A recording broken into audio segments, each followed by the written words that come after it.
e também o jornal de saúde, né? Desculpe aí a confusão, né? A TV, a rádio, o Jornal de Saúde. E o Jornal de Saúde no ar também apresentado aqui por mim, né? Marcelo Santos, até às 9 horas. Vamos. Uma releitura aí, né? Ou lembrando, fazendo um remember, né? Uma relembrança daquele incêndio lá naqueles reservatórios lá de combustível em São Paulo, não é? Vocês viram aí que já há um certo controle do incêndio, não está tão temerário mais, não é? Começou na quinta-feira, sexta, sábado, domingo, começaram a debelar, controlar. Precisou até, não é? Que fossem forças-tarefas da Petrobras já com especialidade, né, em casos ou casos semelhantes. Ficou só o estrago agora, não é? Hoje nos noticiários a mortandade de peixes, a forte fumaça, muitos estavam preocupadíssimos com o cloro, que se pegasse fogo nos tonéis, nos reservatórios, melhor dizendo, que continham cloro, este sim poderia exalar um gás e seria bastante prejudicial à saúde, não é? Pelo mau cheiro. Ou a fumaça, a fuligem que caíram nas casas e tudo, segundo as autoridades, não tem poder de toxicidade. Então, a população está sendo tranquilizada nesse sentido. Mas fica também o contraditório no seguinte, não é? Tudo que é em excesso, mesmo até que seja benéfico para a saúde das pessoas, no nosso organismo humano, como a água, vamos citar só um exemplo, né? Ou até os alimentos, torna-se prejudicial. Então essa fumaça, fuligem, ela pode não ser tóxica para levar uma pessoa assim de imediato a ter um sintoma, algum problema, mas ela é prejudicial, né?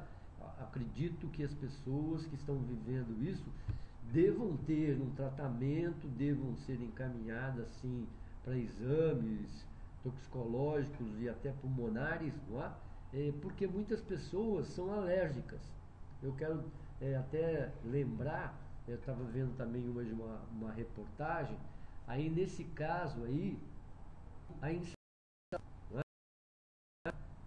do trabalhador, a insalubridade é que falta ambiente, bem pelo um trabalhador que está no local, ou qualquer pessoa, não é? Aí a gente aplica insalubridade, a gente sempre vê a questão trabalhista, mas em qualquer ambiente que não tenha saúde, ele se torna insalubre.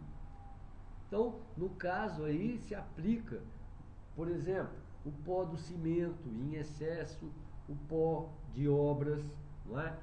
Cal, areia, tijolo. Então, tudo isso, até mesmo do carpete na hora de uma limpeza, a pessoa, não é? Que não está acostumada ou que tem algum problema mais alergênico, não tenha defesas, ela vai ter problema. E isso não é só devido, em ambientes fechados, a essa poeira, não. Tem ainda o ácaro, que é aquele bichinho, não é? Tipo um carrapatinho mesmo, um piolinho, não é? Melhor dizendo, bem pequeno. Quase a olho nu não se vê. Fica nas cortinas, carpetes, nos sofás. nas cadeiras. Então, isso daí vai causar o quê? Uma rinite alérgica, isso em primeiro grau, né? Primeiríssimo grau. Aqueles sintomas que parece que a pessoa está resfriada, mas ela não está resfriada, ela está com alergia a determinada, é uma reação do seu corpo, não é? Que procura criar anticorpos, não consegue, para eliminar aquele invasor no seu organismo. Ou seja, houve um excesso de alergenos que o sistema imunológico da pessoa não conseguiu bloquear, né? Ou seja, os glóbulos brancos, etc. e tal. Então tem aí as autoridades tá fazendo seu papel, mas as pessoas na circunvizinhança, onde aconteceu esse grande incêndio, ainda é claro que vai ser pesquisado, estudado, analisado, esmiuçado, esquadrinhado para saber, né, a origem, devem sim procurar os postos de saúde para atendimento. Aqui em Belo Horizonte, por exemplo, as UPAs, não é? Unidades de pronto atendimento, estão trabalhando, muitas delas, em regime de 24 horas. Aqui também tem acontecido, isso em nível nacional. Em 2013 aí teve o Mais Médico e tudo, até precisou vir médicos cubanos, a polêmica aí, não é? Reivindicações do julho de 2013, daquela enorme passeata. Agora, nas UPAs está faltando, são especialistas, não é? Por exemplo, crianças que no período de outono e inverno começam a ter problemas respiratórios, não é? Então, o pediatra, o clínico geral, ele pode atender. Você vai numa UPA, citando novamente aqui em Belo Horizonte, que é onde o nome que se deu, né? Em outros estados tem nomes diferentes. Então, nessa unidade de padrão de atendimento, clínico geral, mas geralmente eles não gostam de atender crianças, então procuram sempre mandar para o pediatra. E outra, a prefeitura também, que cuida aí da UPA, não é? Só contrata médico com título, com especialização mesmo. E houve aqui um tempo para cá uma significativa queda do pediatra, não é? As pessoas os médicos, vamos dizer, residentes, ou que fazem lá os 2 anos de residência, não estavam achando atrativa essa profissão mais aqui no Brasil, principalmente aqui em Belo Horizonte. Então, as mães estão sofrendo um pouco com essa falta de pediatra e às vezes precisam se deslocar para outros centros, ou outras unidades, outras UPAs, ou UPA, onde tem, não é? No caso aí, no fim de semana, no sábado ou no domingo, este tipo de atendimento. Também as UPAs que não tenham o especialista, se a pessoa chegar com um problema grave de saúde, vai ser atendida e depois encaminhada, às vezes até, obviamente, né, com o SAMU ou com uma ambulância para o local onde ela deve ser tratada. E é um ponto positivo, não é? Agora, a questão aí que filas do atendimento, parece que as coisas nos locais centrais, né, estão boas. UPA do 1º de Maio funcionando, UPA de Venda Nova, do São Francisco funcionando, e com atendimento até pode-se dizer, rápido, não é? Outro dia, ontem mesmo, no domingo, eu fui, né, por isso que eu estou falando para vocês rápido, com problema de rinite alérgica, e em menos de meia hora fui atendido por uma médica bem jovem, né, que me medicou tudo, fez o exame, auscultação cardíaca, pulmonar, tirou pressão, entrevistou, né?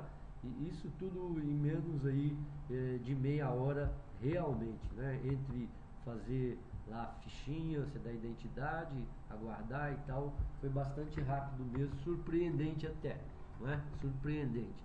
Parabéns, esse também essa dedicação, não é?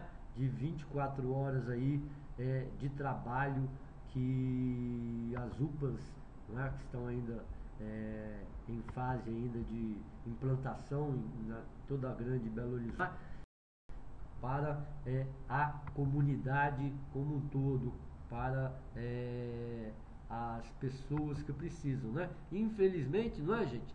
Ninguém gosta de ir ao médico, ainda mais no fim de semana, não? O único dia de descanso que a pessoa às vezes tem, um domingo, não é? Mas agora, graças que tem esse tipo de atendimento, porque antes muitas pessoas ficam em casa com um problema, se automedicam, vão à farmácia, gastam muito dinheiro, mascaram o sintoma e às vezes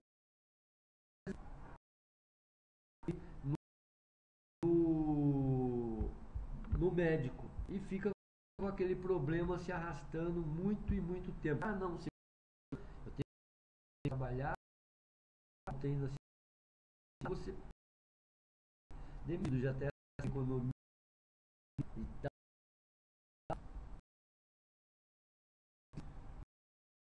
O grave, ou ali assim, algo leve, né? Como subagudo, que vai agudizando até se transformar em algo mais grave mesmo, né? Algo que está muito grave mesmo é essa relação do novo FIES, do novo governo da nova Dilma Rousseff. Nova, eu estou dizendo porque está aí até os meios de comunicação, eu já estava vendo isso, já tinha comentado aqui que a dona Dilma Vana Rousseff emagreceu, mudou, não é? Ela deu uma repaginada nela. E isso, as meninas do jogo notaram isso também, não é? Que a dona Dilma Rousseff entrou o março aí, não é? O final de março, mais magrinha, não é?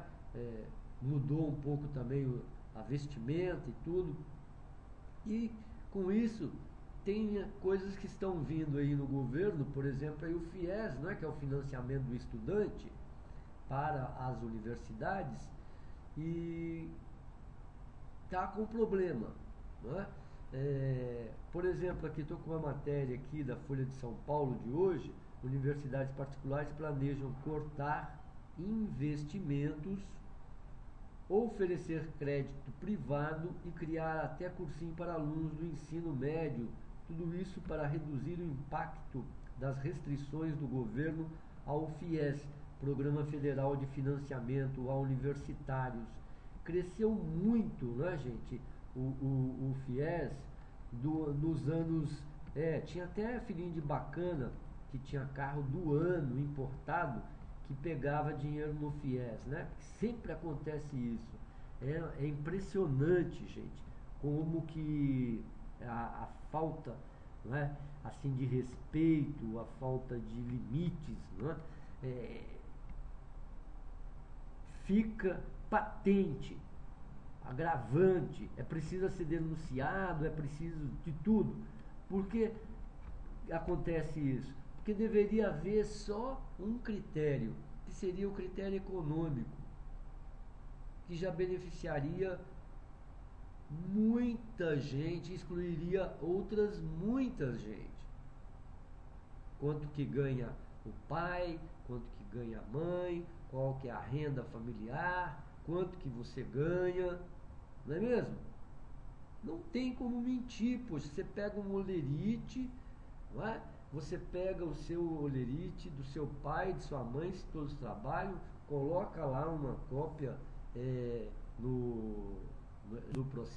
Se precisar, se os três mantêm uma conta bancária de salário, pega também um extrato, anexa lá o extrato do valor recebido no mês por cada um, tudo direitinho, não tem.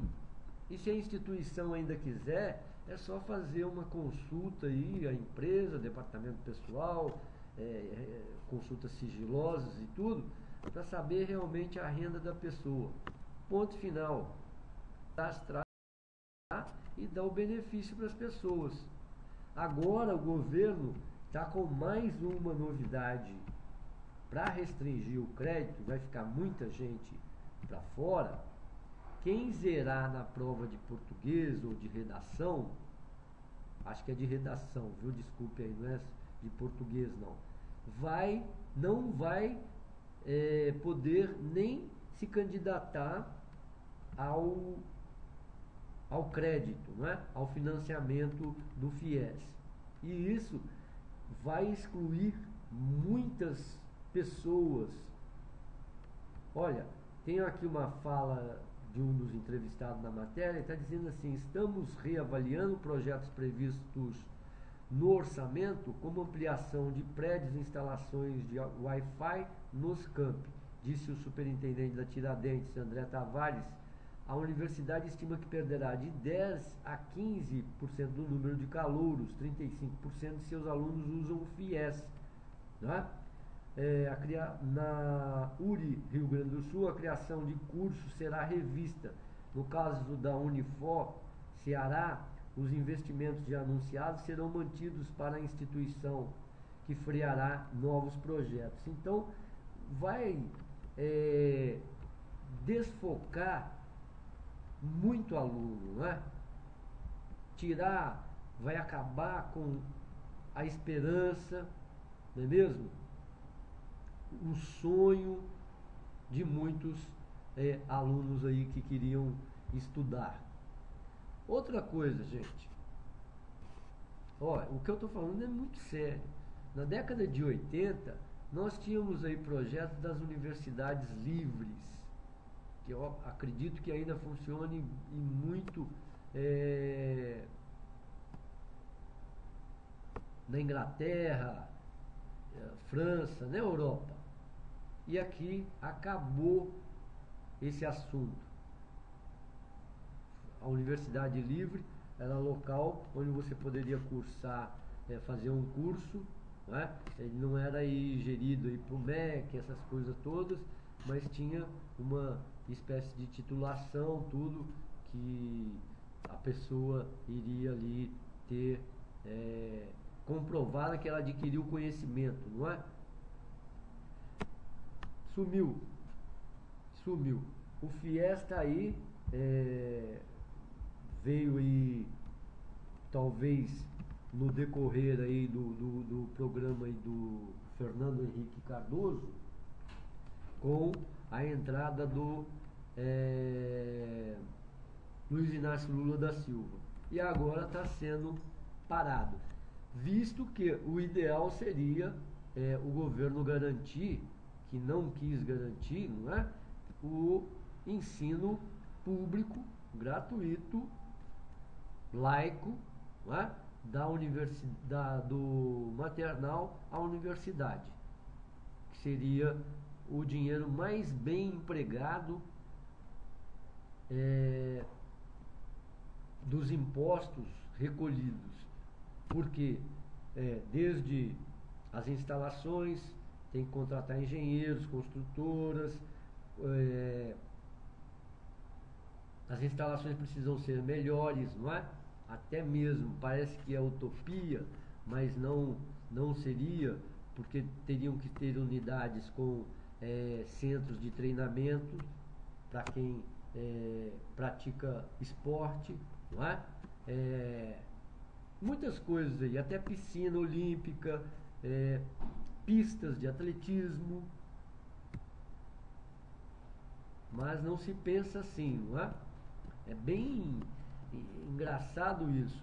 Agora, você não vai duvidar do que eu estou falando, porque a Suíça, Escandinávia, esses países aí do primeiro mundo que tem, a gente costumou, não é, chamar primeiro mundo, mais desenvolvido, começou a pensar, e não são comunistas, né?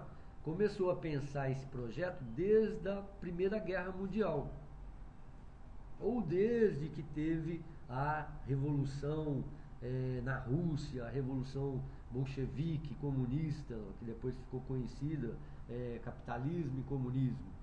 Como o Suíça se tornou um país neutro nas guerras, Suécia, Normandia e Dinamarca e etc., eles pensaram, não é, que poderiam sim fazer isso, que eram grandes prerrogativas sempre das revoluções, foi essa.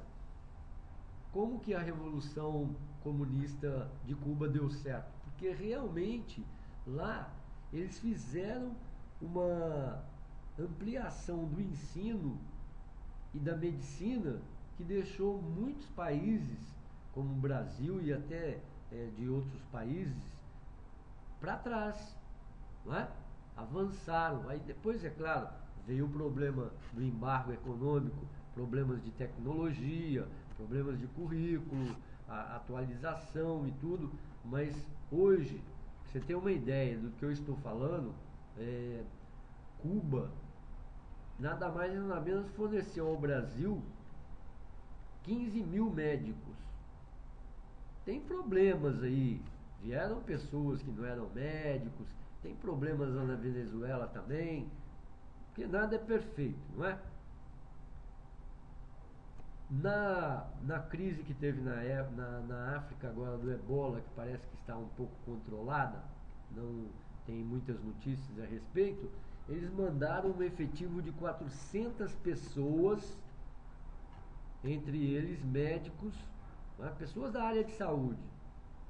É óbvio que tem aí uma organização por detrás, que vai colaborar também com o dinheiro, porque eles precisam se manter, não é? Mas tudo que eu estou dizendo aqui é este investimento. O Brasil, ao investir em educação de ponta, do maternal até a universidade, ele está investindo no próprio país, horas. Agora, a pergunta que sempre se fazia, quem é que vai varrer a rua, recolher o lixo ou lavar o banheiro? Isso aí é uma discussão para depois, né, meu amigo? O importante é acabarmos, que mesmo assim, educação e alfabetização não são sinônimos de que vamos acabar com a ignorância, não é? Ou, hoje, nós não podemos nem falar mais que como que a gente vai acabar com a ignorância, visto que os meios de comunicação hoje são tantos e diariamente, até noturnamente, é um bombardeamento de informação, que a ignorância está difícil manter a ignorância. Hoje nós estamos vivendo, obviamente, uma intolerância. Às vezes nós temos que fazer a nossa autoavaliação, não é? Em determinados locais, as pessoas hoje não estão admitindo aquele minuto, aquele 2, 3 minutos, todo mundo impaciente, né? Um já começa a reclamar, já parece que é o bichinho, não é? Da reclamação, já pegou a impaciência, né? A falta de paciência ou de tolerância, não é? em relação a isso. Mas fica aí, ó. Eu acredito que ainda o PT PSDB, PMDB, que sempre teve nos seus quadros grandes militantes que lutaram pela educação pública no país, e parece que esqueceram depois que chegaram ao poder, não é? Poderiam reavaliar isso, porque FIES, você financiar, não existe. Era bem melhor você pegar, por que ninguém faz isso? Financiar as obras públicas do governo através do BNDES. Eu, por exemplo, outro dia recebi aqui no escritório de um amigo aqui, dois proprietários de uma construtora que pegou uma obra pública. Eles estão precisando de 50 mil reais, não conseguem na instituição financeira porque são novos no mercado, 90 dias de conta. Hoje, Caixa Econômica, Banco do Brasil, para você pegar um empréstimo, tem que ter conta mais de 3 meses, 1 ano, não é? E eles vão fazer uma obra pública. Ganharam lá a obra, tudo, não é? Empreitam, né, a obra, valor bom para eles, 400 mil, mas precisa do dinheiro para pagar os seus funcionários, 50 mil reais. E cadê o dinheiro? Aí vão ter que disponibilizar de bens próprios, sacrifício de um automóvel e pagar juros, às vezes, para agiotagem. Agora, ninguém pensa nisso, não é? O BNDES é que deveria financiar essas construtoras. E se o dinheiro saísse do BNDES, do governo, que é nosso dinheiro de impostos, haveria muito menos corrupção. Porque você pode financiar altos volumes de dinheiro aí para pagar a propina, mas você vai estar pagando juros também desse dinheiro. Será que vai ser vantajoso? Não é? Hoje não, hoje o governo é um grande transferidor de dinheiro público para grandes fortunas no país, tanto nacional quanto internacional, não é?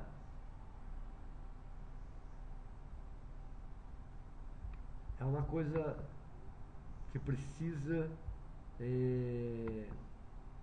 ser mais bem estudada mesmo no nosso país.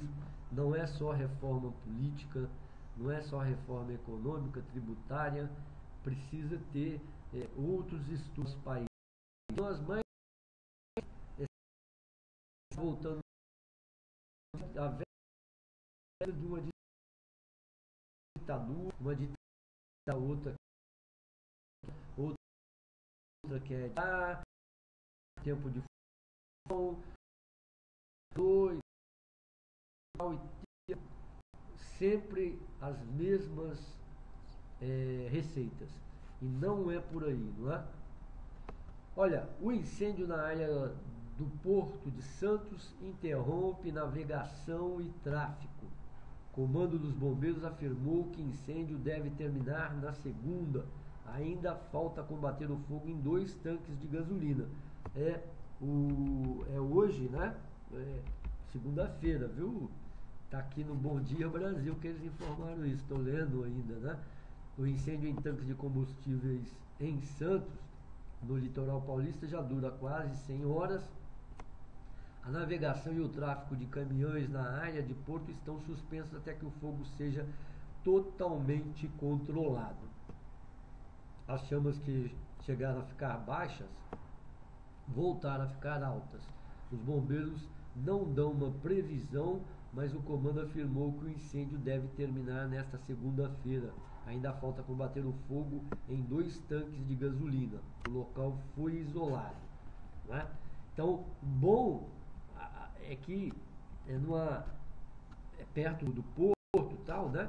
Aqui diz, a população está apreensiva com a fumaça que desde quinta-feira se espalha pelo céu da região. A fuligem está nos carros e nas casas das comunidades que vivem perto da empresa. Por causa do incêndio, um bloqueio de caminhões foi montado na rodovia Anchieta, que liga São Paulo à Baixada Santista. Olha só, então, o que acontece aí? Eu até falei para vocês há pouco.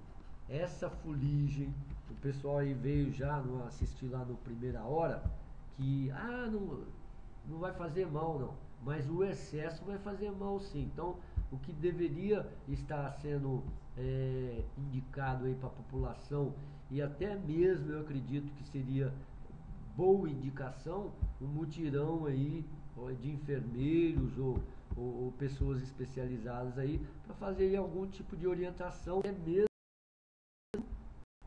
para as crianças, para os idosos, em relação a algum problema aerorrespiratório aí, pulmonar, não é? Que pode sim causar algum problema. Rouquidão, tosse, até as apneias, não é? Ou seja, falta de ar. E se uma acontece durante a noite, é muito pior ainda. Tem casos aí muito restritos, né? Até de falecimento mesmo. Então, não é assim, a fumaça não é tóxica. Não é só isso, não é? Não é só isso. PM reocupa complexo do Alemão depois da morte de menino. Você viu, eu vi hoje uma coisa engraçadíssima. O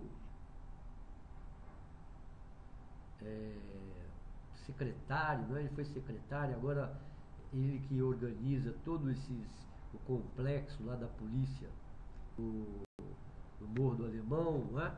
As unidades pacificadoras, tudo. Ele falou uma coisa hoje, acho que é o Beltrame, né? Vocês lembram que lá do Alemão, a Rede, quando né, saíram com a rua ainda em calçada e tal, foi filmado, eles ganharam até um prêmio com isso.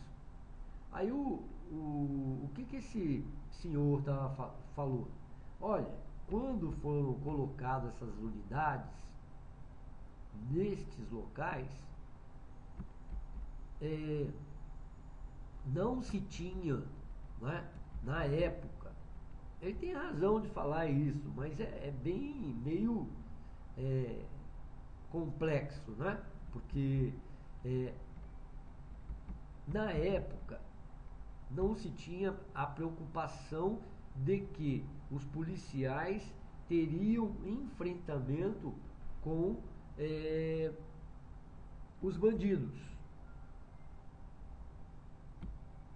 É engraçado isso. É engraçado, sabe por quê? Porque nós temos um histórico anterior no Rio de Janeiro, e também aconteceu isso em São Paulo, muitas vezes, onde delegacias de polícia civil foram invadidas. Não é? Isso mesmo, foram invadidas. Houve troca de tiros e tudo mais. Tem algum tempo, né? Então dizer que hoje, aí passaram os policiais não quiseram se identificar, não é? Falando, olha, eles estão entrando para a polícia hoje, para a PM, eu não sei se é do Rio de Janeiro especificamente, mas o treinamento é muito pouco, né? E teve um lá que falou, olha, o container que foi feito lá nessas unidades pacificadoras no Rio de Janeiro não são a prova de tiros de fuzis. Então nós estamos totalmente vulneráveis.